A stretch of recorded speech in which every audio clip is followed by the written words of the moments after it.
Notice నాకెందుకు ఇవ్వాలి? ముఖ్యమంత్రికి ఇవ్వాలి, ముఖ్యమంత్రి కొడుకు ఇవ్వాలి. వాళ్ళకి చట్టానికి అతీతులు అవ్వాలేమన్నా, వాళ్ళు తీసుమార్కాలు అవ్వాలేమన్నా చట్టానికి. అనేక మంది మంత్రులు కూడా మాట్లాడారు, ఎమ్మెల్యేలు మాట్లాడారు.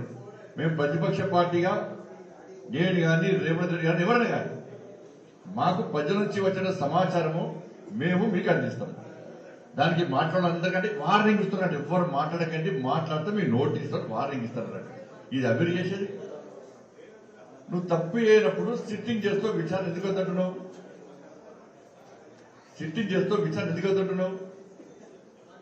నీకున్న ఇబ్బంది ఏంది? నువ్వు బెదిరిస్తే భయపడతారా? ఇది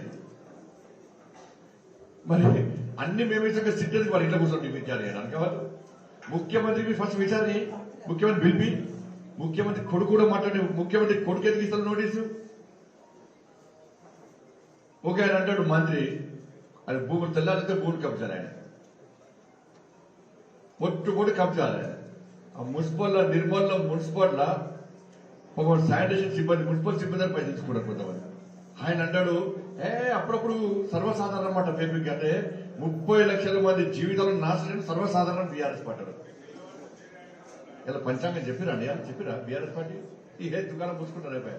బీఆర్ఎస్ పార్టీ రెస్ట్ తీసుకుంటుంది. ఇప్పుడు బీఆర్ఎస్ పార్టీ రెస్ట్ లో ఉంది.